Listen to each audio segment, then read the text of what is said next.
What's up YouTube? HPJ here, and I'm coming at you guys with my updated version of my Sky Striker Ace deck.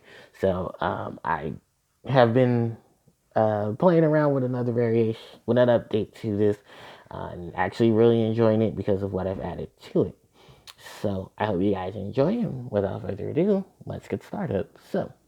Let's start off with the monsters, and the only monster I'm running in this deck, in the main deck in terms, is Skyjacker Ace Ray in 3 copies. Then for the spell cards, and we'll start off with the Skyjacker spells, 3 copies of Mobilize Engage, 2 copies of Airspace Area 0, 1 Widow Anchor, 1 Hornet Drone, and 1 multi-roll, and then 1 Afterburner, 1 Jamming Wave, 1 Hercules Base, 1 Shark Cannon, 1 Eagle Booster.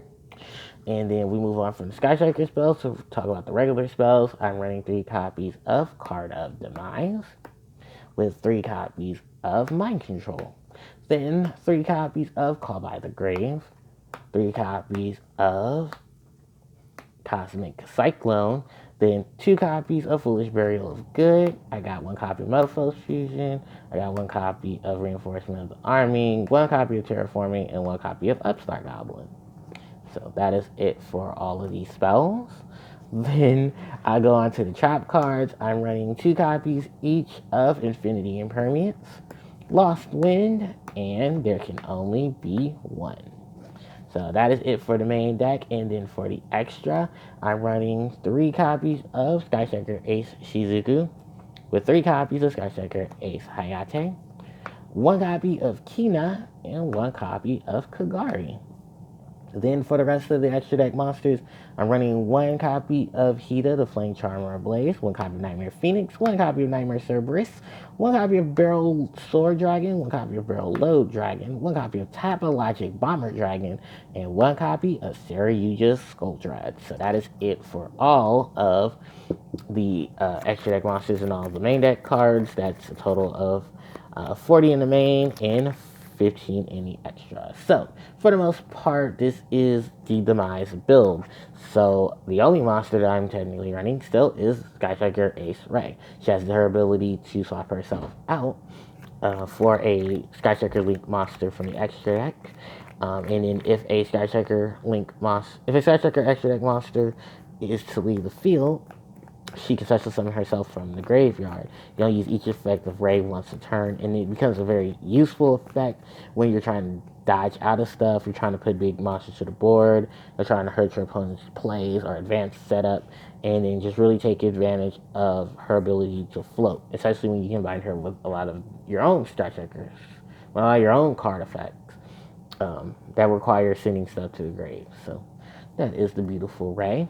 And then we move on to, of course, the 3 copies of Sky Striker Mobilize Engage. This is pretty much one of the mini spells in the archetype that have this ability of you can't have any monsters in your main monster zone to activate the cards themselves. And if you have 3 or more spells, they have corresponding effects. This is one of the most broken of them because it's draw powered. And everyone loves draw power, especially when it's generic draw power. Because the only real effect this card has is search for a Sky Striker card and add it to your hand except for a copy of Engage.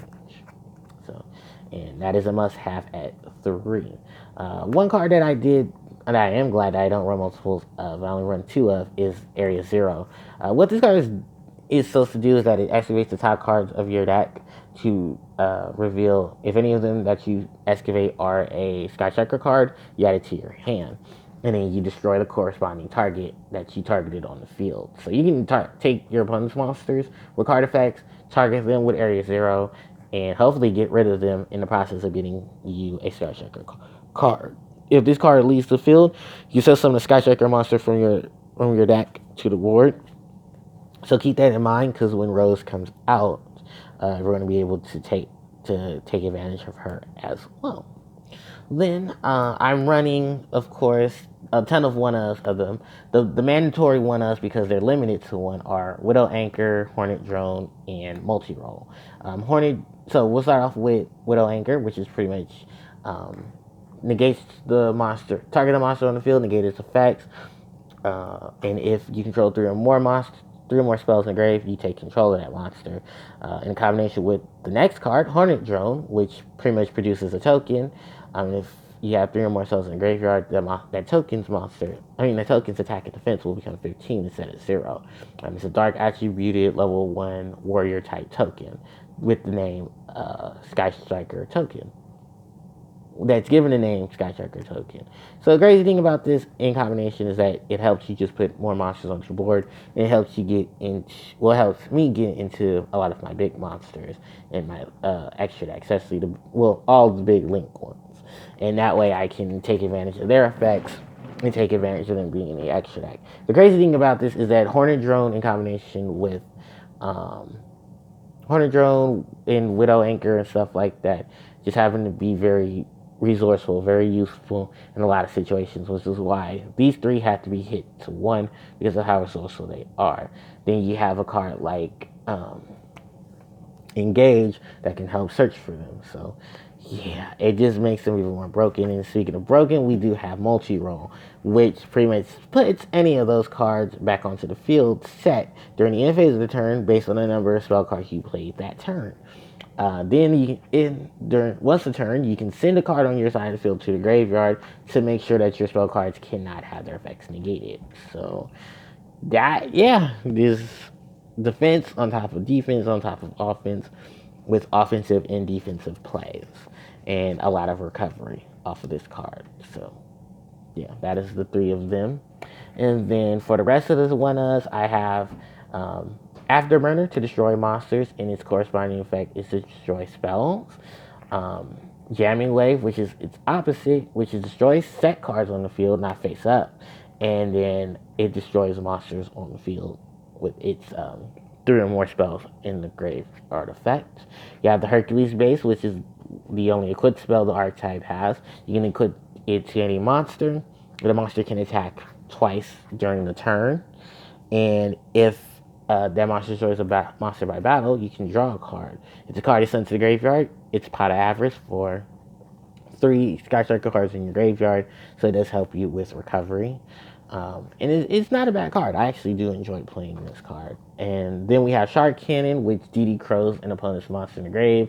And if you have 3 or more, you can take that monster. So if you combine this card with Widow Anchor and Hornet Drone, that's at least 4 monsters right there. And you can link them away to get a massive link monster. And then for offense and defense, we have Eagle Booster. Protects the monster that it targets from being affected by other card effects except for its own. And if you have 3 or more spells, it makes it battle immune. So, like I said, offense and defense in a lot of these cards. Regular spell cards. Triple card of Demise. So, Demise is one of those cards that I don't like in every deck because it limits your special summon. With this archetype, you can just really take advantage of not special summoning, set a lot of cards, and then just be like, okay, I have no hand, but here's all these reoccurring effects that are going to go on, especially during your turn. I love the fact that what a lot of people say it does is supposed to help you get to your trap cards, even though you're running a few. You can at least get to them, and then whatever you send to the grave, multi-roll can help you pick back up. So you do have the advantage as long as they're Sky Striker spells. But if they're regular spell cards, just try to set them as fast as possible, and then just plan out what you're going to do with Demise at that point. Then we have Mind Control, and this is a card that I adore in a lot of situations, and I'm actually starting to play a lot more now because Link Summon, Exceed Summon, Synchro Summon, Fusion Summon, just a lot of the big summons you can get off of this, except for Tribute. You can attack with the monster, fine, but you can also use this card in combinations with multi-roll in Area 0, so you can just send them away. Then we have Call by the Grave to hurt those hand traps that do get in the way. And then we have Cosmic Cyclone, which at this point, I don't care if I'm losing the 1,000 points. I get to banish any spell or trap card on the field. And there are a lot of spell and trap cards you want to hit as soon as possible. So if setting this and then, your opponent starts flipping or activating card effects, bam, Cosmic Cyclone them away. And then the other multiple is Foolish Burial of Goods. And this is a card that can send any spell or trap card to the graveyard. But in combination, I normally combine it with Metal Foes Fusion, which sends, that once a turn while it's in the graveyard, you shuffle it back into your deck and then draw a card. So it's draw power. It's a free spell off of Foolish Burial of Goods, and it's just at least two spells for the price of one. But I'm only running two Foolish Burial of Goods in combination with the one Metal Foes because I used to run three. But I wanted to fit in Mind Control, which isn't a hurt at all. Ironically enough. And then, of course, the other one is Reinforcement Army to search for Ray, Terraforming to search for the Field Spell, Area Zero, and then Upstart Goblin for some more draw power. So that is it for all of the spells.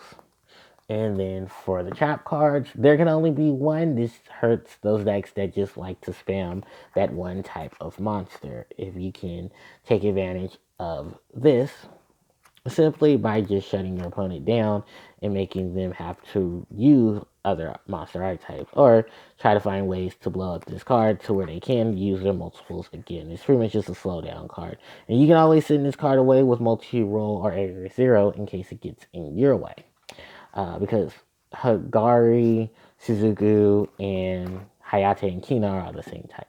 Which is funny because Ray isn't.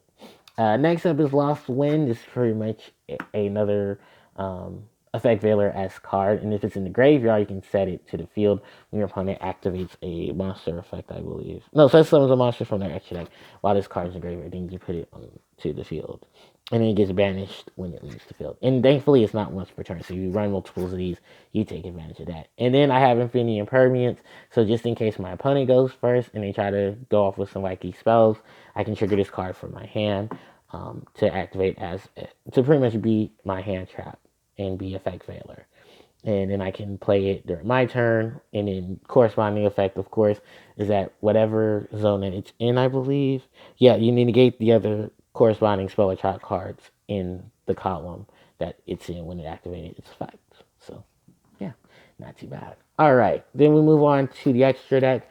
Of course, we have all four of the other Sky Strikers. We won't have the fifth one till April, I believe, or May. But we have Hayate, Suzuku, Kina, and Kagari. With the fact that Kina and Kagari are the one-ofs, Kagari is ultimately the best one, with Suzuku and Hayate following behind her.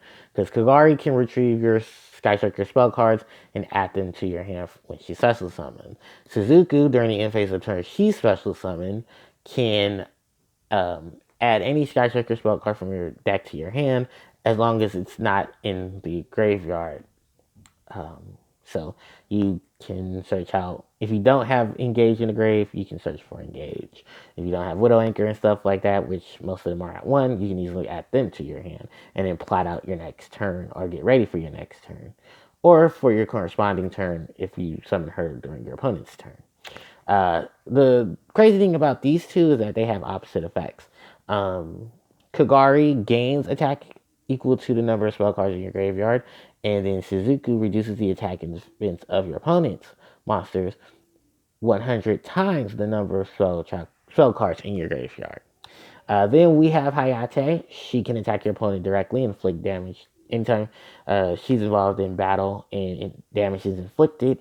You can send a Sky Striker card from your deck to the grave. So that can also help with Kagari because you can swap Hayate out for Kagari, and Kagari could go and retrieve that trap card. Then we have Kina. Kina will give you 100 points every time a spell card activates and resolves its effect. Then, when the turn she summons, she can target a monster on the field, and that monster cannot attack until the end of your opponent's next turn. So, although she has a little bit of stun, she is pretty much just here as a name for being a Sky Striker, and then 2 for the recovery in case you run the 2 burn decks, because time rule can backfire on you. Yeah, trust me, I've known because I've experienced it. All right. With the exception of all the Sky Strikers, the rest of the monsters are as follow. Hita, and just for the mirror match, and she can snatch up a fire monster in the grave and then take advantage of that. Of course, we have removal with Nightmare Phoenix and Nightmare Cerberus. Cerberus will remove monsters, while Phoenix removes spells and traps. Then we have the big 4. We have Barrel Sword, Barrel Load, Tapologic, and Yuja. In a weird combination, I use these with Ghost Reaper and Winter Cherries. In case my opponent has them in the extra deck, I can knock them out. But for the most part, with all of these, snatching monsters up effects, I can easily put these guys onto the board. Saryuja for his hand correction, Tackle Logic to blow up anything once I start summoning stuff to anything that any area on the field that his link markers points to. You can combine this, of course, with your girl, Ray. Barrel Load to snatch a monster, and Barrel Sword to strike twice. He can switch a monster to defense position to strike again. Um, and he can take a monster on the field and then gain attack equal to that monster's attack. So it helps in knocking out some monsters. But that is pretty much it for the deck profile itself. Thank you guys so much for watching, and I will catch you guys next time. Don't forget to like, comment, share, and subscribe. And later, guys, HJ signing out. Take care.